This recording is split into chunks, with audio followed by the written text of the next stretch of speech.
At 12:30 this morning, the Golden Police Department received a phone call from the Salt Lake Police Department asking us to conduct a welfare check at a trailer located here in the Clear Creek RV Park.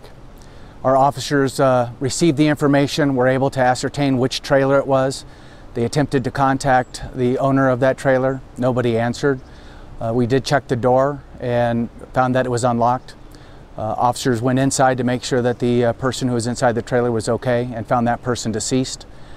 Probably a 63-year-old white male and located in the bathroom area. Why were they asked to check here, Joe? The Salt Lake Police Department was conducting an investigation of a shooting on the campus of University of Utah. And through that investigation, they found some nexus to this RV in Colorado. And so we came to do the welfare check based on that. The rest of those facts are still under investigation and still a little cloudy for us in terms of how it was connected to Colorado. So you have the suspect. Is the suspect from Colorado? So we don't necessarily know if they're suspects in our case yet. We do have two people of interest. They happen to be the two individuals involved in the incident in Utah. That's Kathleen Butane and Austin Butane. But we don't know exactly what their connection to our case is. But we certainly want to speak to both of them regarding our investigation here. Do they have Colorado residences? They do not. Okay, so you said they tracked back to several states, and a specific state where the couple met. Could you tell us the states where they, I guess, tracked them out? So at least some of our initial investigation indicates that Austin Butane has been connected to at least Minnesota, Wisconsin, Mississippi, and then potentially Utah and Alabama. What all the connections to those states are, we don't know, and we don't know exactly what brought them to Colorado. Can you talk to us at all about any possible connection to your victim, of the two people who you have as people of interest? That's unclear at this point, and we're continuing the investigation. We actually have an investigator will be flying out here soon to Utah, along with the District Attorney's Office personnel, to conduct some interviews and try to make that link and connection. Are you going to try to interview the suspects?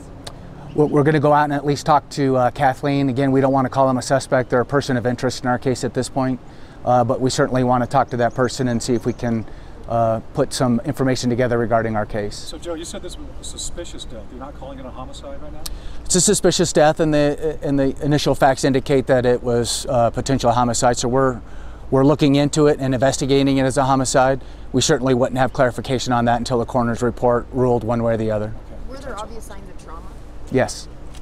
The victim, talk to us about him a little bit. I know you can't say his name yet, but is he from Colorado? Is his car missing? So we know that he's living in his RV, and he's been at least one other RV lot on a short-term lease. He does have family that lives in the area. In terms of his long-term connections to Colorado, we're unclear on that yet. What about the car? Was his car stolen? So there was a 2000 green Ford F-350 pickup truck that some of the investigation indicates may be at large in Utah. That vehicle is linked back to our victim, and the registered owner of that Ford and this trailer are one and the same. So we don't know where that vehicle is at, and we certainly have it entered in the system as stolen and want to speak to whoever may be in possession of that vehicle. Was Butane seen in that truck too at one point? Don't know yet. Okay. Did the victim report his vehicle stolen? No.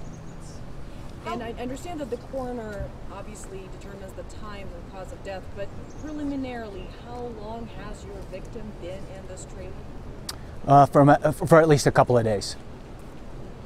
So you guys have let us in a little bit, but we see that the sort of block, there's police tape. Is the RV park closed for today, or?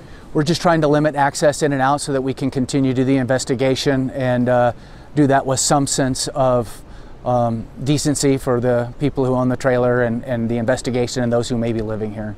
So are you all heading to Utah now? The investigators, is that what you said? We do. We have an investigator en route to Utah, along with some personnel from the District Attorney's Office, an attorney and another investigator.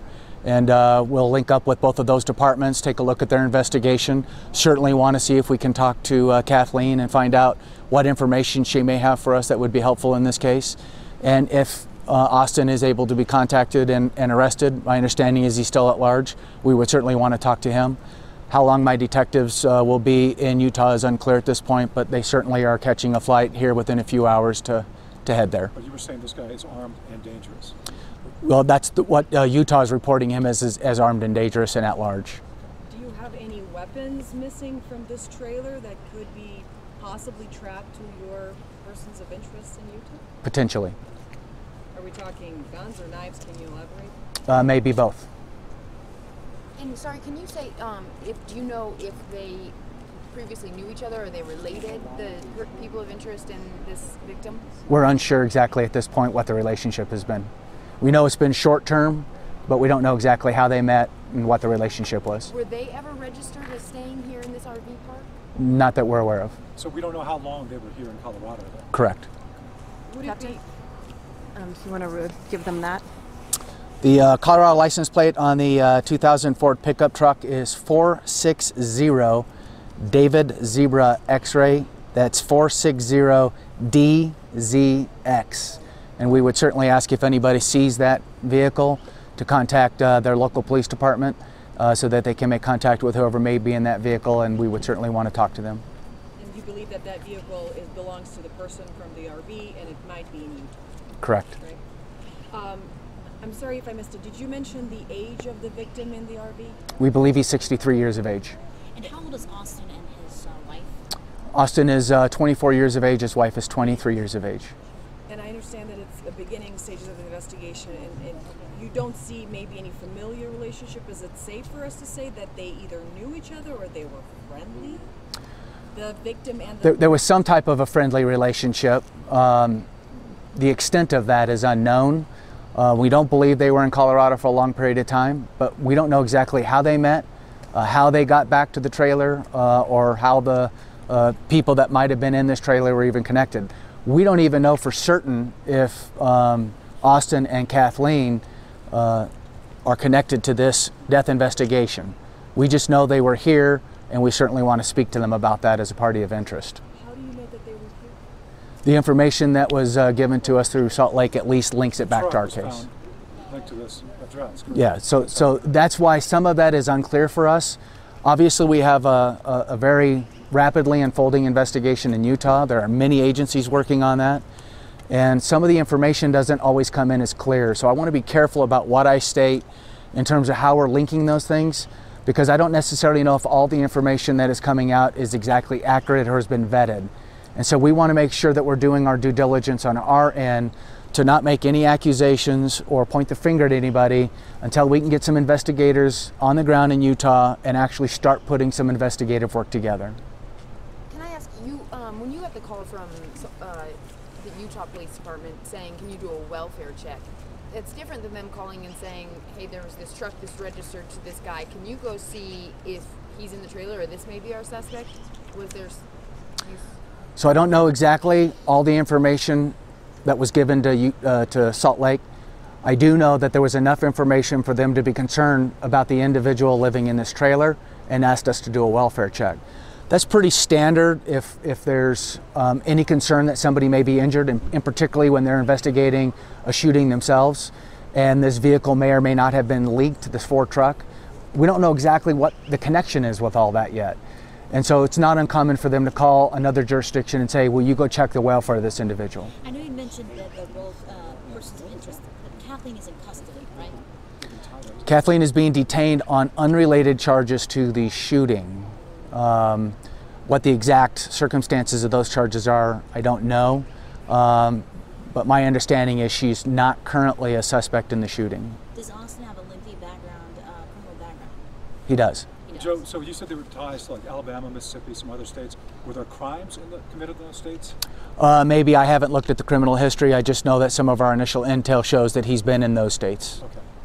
What is it like for you guys to conduct a welfare check on someone who has obviously been deceased for several days and no one really noticed anything until, you know, another homicide happened in another state? So it's a pretty common call for law enforcement of all jurisdictions to get welfare checks. Each and every one of them have different facts and circumstances. Certainly a call like this would heighten the officer's safety and concern for the individual inside. But it's not uncommon for family members to call and ask us to do a welfare check. And certainly in every one of those cases you are concerned that something bad may have happened to somebody. but law enforcement officers are trained to handle those situations. They're prepared to go in and deal with whatever they may be faced. That includes all sensories and things that they may be seeing. And they respond in a professional manner, and they did so in this case. But is it hard to know that someone was in there either injured for a while and then died, or died immediately, but in there without really anyone even noticing? I don't think it's uncommon that law enforcement finds homes in which somebody may have been deceased for several days and nobody has been called. And just to be specific here, so we're not just shooting any trailer, which trailer exactly is it that they was found? It's the fourth one down on the left, the one that says Sanibel. Sanibel.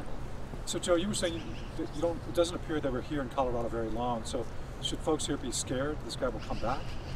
I don't think so. I don't think there's any reason to be scared at this point. But again, it's difficult to say because I don't know exactly what the nexus of these two individuals are to our death investigation. And I think it would be inappropriate for me to speculate otherwise at this point until we can speak to them and find out what that nexus to this crime is, or what involvement there may or may not have been, or any light that they may be able to shed on us in regards to the days leading up to this event.